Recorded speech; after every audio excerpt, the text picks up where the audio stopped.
A short-term road funding deal. The governor pushes for prison reform, gearing up for Mackinac and a Detroit real estate boom. Stay put. MiWeek starts right now. Recently, Michigan's economy has begun to turn around. Michigan's gained over 250,000 new jobs. We've paid off $20 billion in long-term debt. And our population is increasing for the first time in a decade. But to make Michigan a top 10 state, there's still plenty of work to be done. Step up and help put Michigan on top. Learn what you can do at MichiganTurnaroundPlan.com. Funding is also provided by Delta.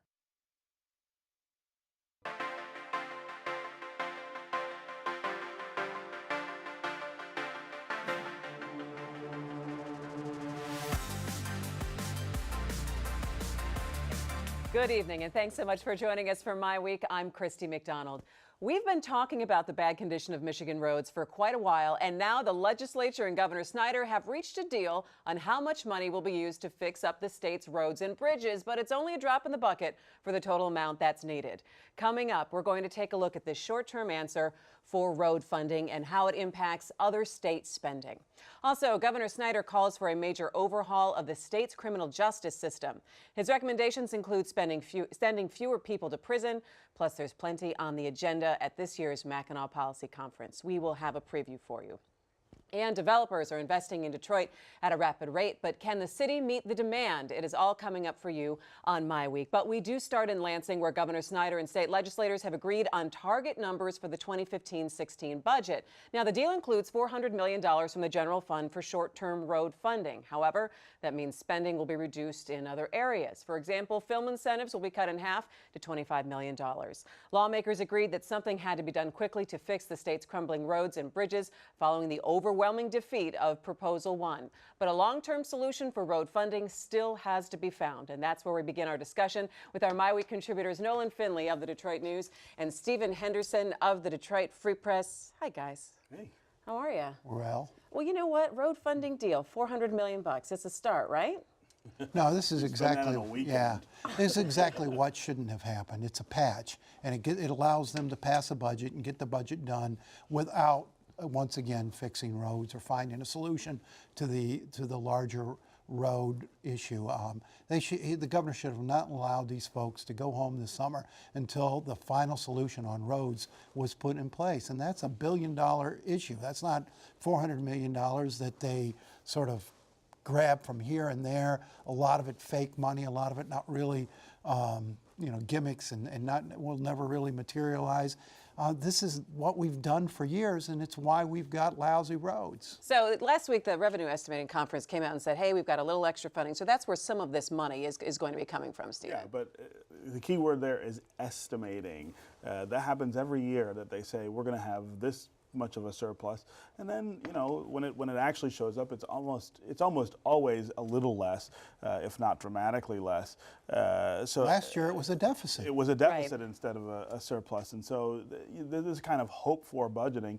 Again, this is the kind of thing that the Detroit City Council used to just get roasted for doing, for saying, well, we're going to get this money somewhere down the road, and so we'll commit it to this thing that we need to do urgently.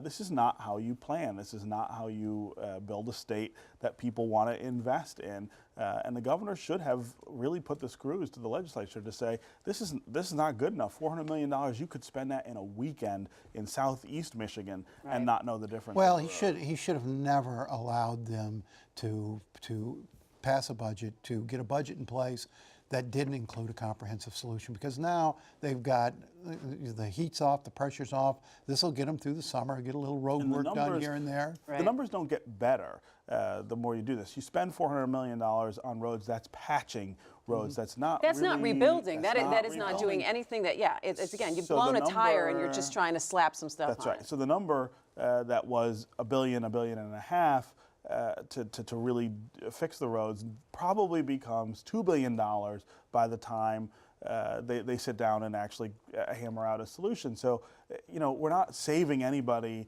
anything. I mean, you're not being frugal or crafty by stealing from other pots of money to do this. You are really costing everyone a lot more. So Nolan, so then what is the conversation going right now? Everyone's feeling pretty good about this, and then they'll maybe take up a long-term solution in September, or what are you hearing? Maybe they will, maybe they won't. Maybe it'll be this time next year before they get back around Put to them it. back on the ballot. I would expect that an organization like the State Chamber or another business group that's getting fed up with the inability of this legislature to do its job will start some sort of citizens initiative to fix this problem.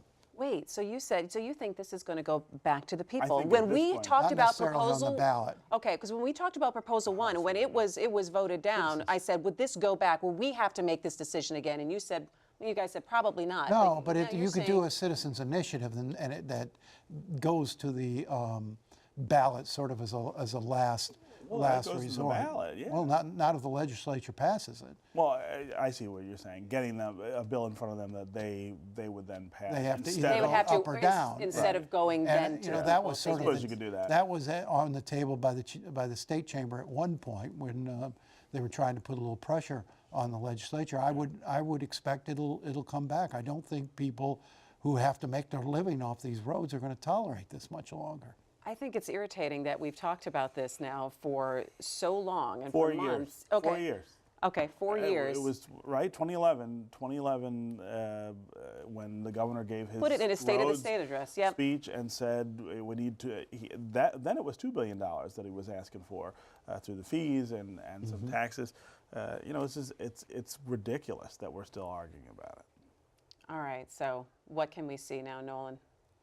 Well, it depends how much pressure that the constituent groups put on these lawmakers. They're convinced that they can get by here without raising any tax, without cutting any of their own spending priorities. Money doesn't materialize out of thin air, and this is really at a crisis point. No, it doesn't. And just this week, a nonprofit transportation research group called TRIP just said that Michigan has the worst rural roads in the country, and that 37% of our major rural roads are in poor condition. Now, a lot of the funding that we get from that also comes from federal funding to fix the rural roads, too. Yeah, no, I mean, all of this is sort of mixed together, and this week you saw the federal government kick the can down the road too on road funding with the Transportation Trust Fund, the Transit Trust Fund, or whatever they call it.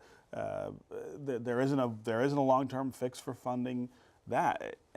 The infrastructure conversation in this country is really bizarre. I mean, this is a country that built itself and built its economy off of infrastructure, roads and bridges and trains and sewers and all of these things, and we have let it sort of rot over 50 years. And now you can't get people on either side of the aisle to say, you just got to pay for this stuff. This is basic economics, and people just don't want to do it. All right, we'll see if people buy this quick fix. Meanwhile, the governor wants to reduce the state's prison budget, and he's calling for big changes in Michigan's criminal justice system. Fewer people sent to prison, more offenders set up with mental health treatment. He's also recommending job training for inmates before they are released. And right now, the state has more than 43,000 prisoners, and the prison budget is $2 billion a year, or roughly 20% of the state's general budget. Even though Snyder wants to reduce the prison population, he says public safety should remain of the utmost concern. And I think that is what maybe the debate has been for so long, that you don't want to be perceived, Nolan, as someone who's easy on crime and not protecting the victims. But yet we have a crisis here in Michigan in terms of how much money that we're spending on our corrections. And we still have some of the most violent cities in the country, and we have so many people who are incarcerated. So we've been spending this $2 billion a year, locking up more people than our neighboring states for longer periods of time, and it hasn't paid a return in safer communities. We really I think I commend the governor on this initiative because it's overdue. You've got a lot of folks on both the right and the left pushing for this sort of reform, pushing for an examination of who we lock up and why and for how long. Pat Caruso, the old prison corrections director, said we've got to decide who we're afraid of and who we're mad at, and make sure we're locking up the people who are a danger, who present a threat to life and property, and maybe doing something else with the people who were simply angry with or need some sort of punishment, done something they need to pay for, but maybe it's not 20, 30 years sitting in prison at a cost of 35 grand a year each. There's a nonprofit group, CAPS, that will release a report early next month to reduce the prison population by 20% through sentencing reform and save $250 million.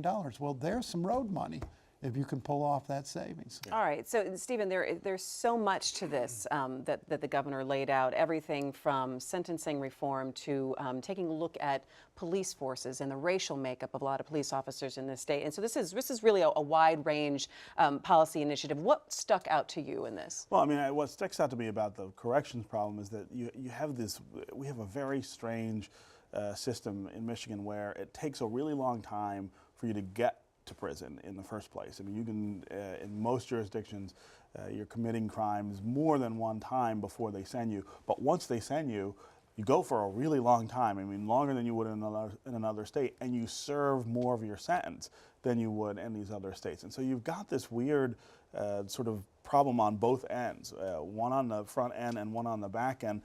Both have to do with money, but both also have to do with public safety.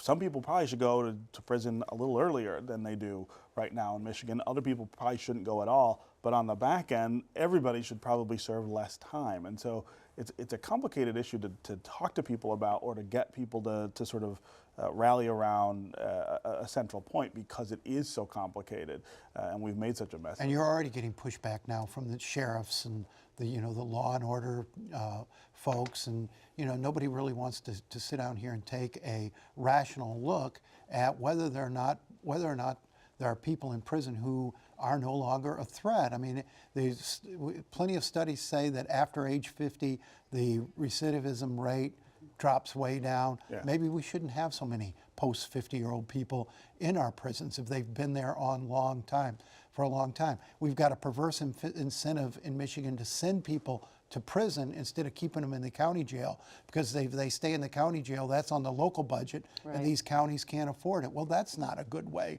to make corrections policy. And I think the key point here is trying to keep people who've been to prison from coming back. 30% of the people in our prisons are there for parole and probation violations. If you could cut that down to zero or even cut it in half, you've saved a good chunk of money. Two things that stuck out to me when he announced this plan was talking about juvenile offenders and maybe making sure that they serve some time out at home as opposed to putting them in the adult corrections facilities. And the second thing that stood out to me was trying to get prisoners more into using the mental health program through the state. 20% of the Michigan prison population is already getting some kind of mental health services through the corrections, and you have to know that there are many more prisoners who have some kind of mental health issue. That's a whole other dimension of this problem. When we gutted the state's mental health infrastructure, that population went to the prisons. I mean, that's who is in prison in a lot of cases, is people who just have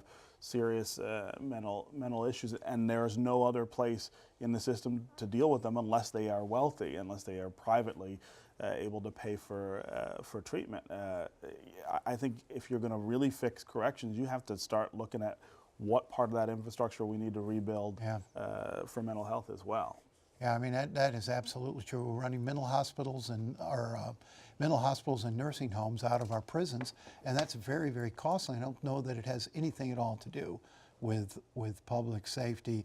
I think this is a more than past time to take a look at corrections in the state. We've known we've been overly harsh with our sentences. We don't have good time here, which really makes prisons harder to manage because there's no incentive for these folks to behave themselves. They achieve their minimum. We don't let them go, even if there's no reason not to. We've got to be more sensible here. Real quick, before we leave this topic, Stephen, I want to ask you, the governor also talked about, making sure that a lot of people get jobs when they get released from prison, and that possibly is the toughest thing. I mean, how many businesses you think will be able to step forward to, help to try to retrain or interview them while they're still in prison so they know that when they get out, they have jobs? Is that the toughest angle here? Well, it's one of them. I mean, that's a huge disincentive for people coming out of prison is the fact that they cannot get work. And a lot of places that hire have that little box that you got to check. Are you a convicted felon? And that means no work. I have sensed that the business community has started to turn the corner on that, and at least in Southeast Michigan, you have a lot of businesses talking about, okay, well, are there ways that we can relax that requirement? Are there ways that we can look at this differently? Because it's part of opportunity, it's part of public safety, and it is part of the economy. I mean, you've got an awful lot of people out of work because they have felonies. Last word on this, We've Nolan. got to shield those employers from liability. A lot of them are afraid to hire somebody because if they hire somebody and they go off the dock again and do something, then the employers are worried they can be sued. So we've got to figure out how to shield these employers from liability. All right, turning now to Mackinac Island, it is that time of year when business leaders, politicians, educators, and entrepreneurs head north for the Detroit Regional Chamber's Mackinac Policy Conference. As always, Detroit Public Television will be carrying the entire conference live so you can get an idea of what the conversations are surrounding Michigan's future. The Grand Hotel on Mackinac Island is the hub for the 2015 Mackinac Policy Conference. More than 1,500 of the state's top leaders in business, education, politics, and foundations will be here starting next week to talk about ways to move Michigan forward. This year, focus will be on job training and education, as well as economic growth and urban revitalization. So we have three pillars at this year's conference: talent, urban revitalization, and one Michigan voice. Sense of cohesion. And so cohesion is really the thread that runs across the pillars. How do we speak as one Michigan voice? How do we unite east to west, urban and non-urban? How do we function and operate and speak together as we project ourselves to the world? Heading into the policy conference this year, Michigan is in a very different place. Detroit is out of bankruptcy and without an emergency manager. Mayor Mike Duggan is leading the charge in the city to energize business downtown, as well as fight blight and restore the city's many neighborhoods. Governor Rick Snyder won another 4 years in office, but is fighting to find another way, along with the legislature, to finance and fix Michigan's roads. Unemployment numbers are slowly dropping, business investment is growing, but there is also increasing focus on education, how we're teaching our kids statewide, and what reforms do we need in struggling districts like Detroit. All of this sets up quite a conversation at the Mackinac Policy Conference this year, the ultimate place for people who can enact change in this state to come together and focus on Michigan's future. Let's talk, let's have a conversation, and let's really look forward as to where the state is going. When you look at some of the big accomplishments that this state has had over the last handful of years, the new international trade crossing, the grand bargain for Detroit, changing Michigan's tax structure, the Regional Transit Authority in Southeast Michigan, all of those ideas were incubated and advanced at the Mackinac Policy Conference and are now reality. Well, there's obviously lots to talk about at this year's policy conference, and this is the 5th year that Detroit Public TV is going to be carrying the conference live, and the three of us will be up here. So a very different mood this year. I mean, again, these last 5 years have been very interesting up there. You've seen the momentum kind of change and build. What's your thoughts going into the conference, Noel? Well, I think this is a different year. I mean, up for most of the time that I've been going up there, which is a lot of years, we've been talking, the focus was always on what do we got to do to fix Michigan's problems. And, over the last 3 years, we've done a lot of the things that the conference had talked about over those years. And I think there's a feeling this time of switching the conversation to say, how can we exploit the changes we've put in place, both at the state level and at the city level? How do we take advantage of this moment? What do you think, Stephen? I mean, I think there's no question the conference occupies a much more prominent space than it used to, not just locally, but nationally. You think about the names who will be there this week: Doris Kearns-Goodwin, Eugene Robinson, Nate Silver, and these are people who wanted to come to Mackinac because they'd heard about, what goes on there. That's something that 5-10 years ago you wouldn't have seen. One interesting thing I think different this year is both Nolan and I are moderating panels about race, and race both in terms of Southeast Michigan and Detroit and sort of the broader issue. That's a new kind of issue. We've done that before up on Mackinac, but it's sort of slipped away. It's been 11 years. I had a column about that today in the Detroit News. Race is on the agenda for the first time in a real way since 2004 when Devin Scillian and Emery King had their sort of conversation on race. And we've really avoided it over the last decade because there was a feeling it didn't go anywhere. And I'll give Mark Davidoff credit and Sandy Barua. This year, they took a look at what's going around the country and said, we can't be blind to what's happening in other communities.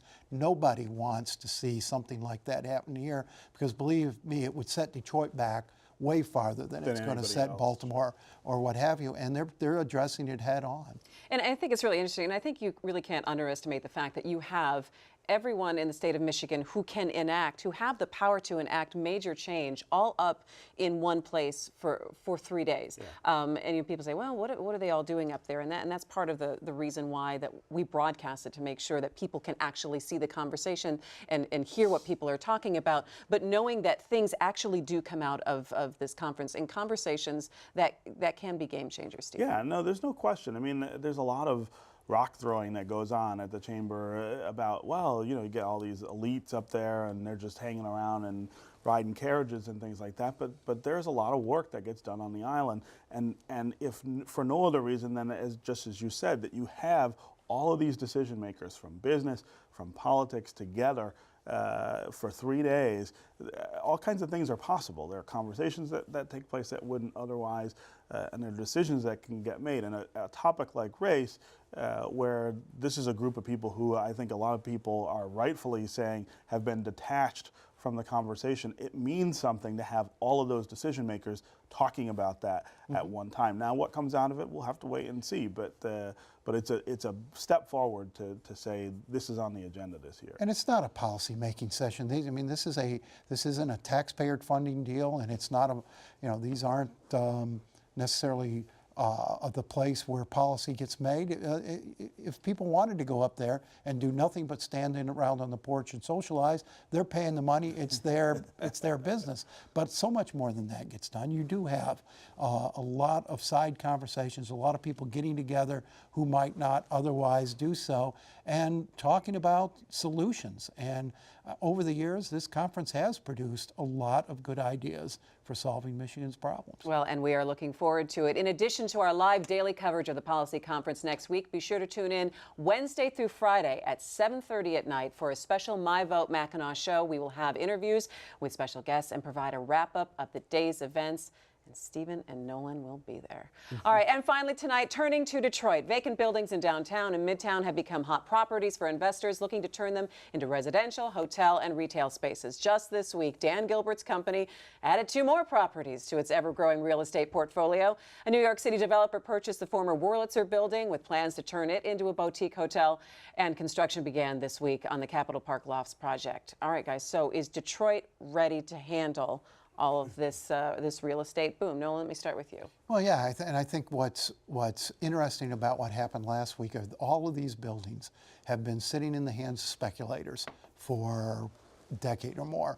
The Stott building that Gilbert bought, Chinese speculators were holding on to that, wrenching those buildings out of the hands of people who have no intention of rehabilitating them is a good first step. And people, say what you will about the property, all the property Gilbert is acquiring. When he gets a building, he almost immediately starts work on putting that building into use. And that's something we haven't seen here over the last 20 years. Still got the Free Press building sitting there since 1997 in the hands now of Chinese owners who have no intention of doing anything with that building. Haven't done anything with it. City needs to really start making it uncomfortable for people to speculate on buildings and hold them forever while we're trying to rebuild a vibrant downtown. Yeah. So are we ready for it? Is the city ready for it? Is this a good problem to have, that now we have so much going on at once? Yeah, it is. It's a better problem to have than nothing going on, which was the problem we had for so long. I mean, you're still, though, talking about trying to instill some sort of basic market rationality into Detroit. It's still very difficult to do projects in Detroit without subsidies, which is a sign of the weakness in the market. Taking these buildings, taking more and more buildings and putting them into productive use starts to turn that corner and starts to make it possible for other investors, people who don't necessarily want to take as much risk as someone like Dan Gilbert or some of these other people are taking, to come in and actually participate. All right, well, we're going to have to leave it there. Thanks, guys. It's good to see you. We'll see you up on Mackinac Island next week, right? We'll be a little busy, slightly, sort of busy. All right, and that's going to do it for My Week. We are so glad that you joined us. We'd like to hear what you think about the show. Just tell us what you'd like to see or any topics that's on your mind, and we'd love to hear from you. So find us on Facebook and on Twitter. Tell us what you think. Plus, head to MiWeek.org. Right now, Nolan, Stephen, and I, we're going to continue the conversation. It's a little something extra that you won't see on TV. I'm Christy McDonald. Have a great night, and we will see you next time for My Week. Take care.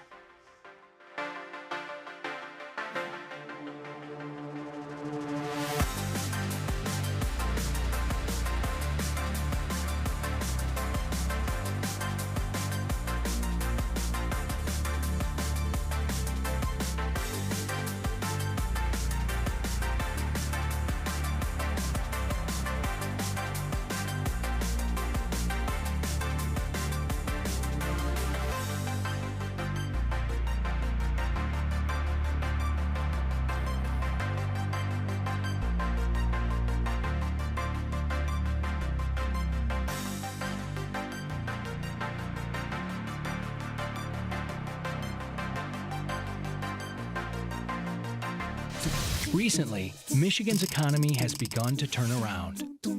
Michigan's gained over 250,000 new jobs. We've paid off $20 billion in long-term debt. And our population is increasing for the first time in a decade. But to make Michigan a top 10 state, there's still plenty of work to be done. Step up and help put Michigan on top. Learn what you can do at MichiganTurnaroundPlan.com. Funding is also provided by Delta.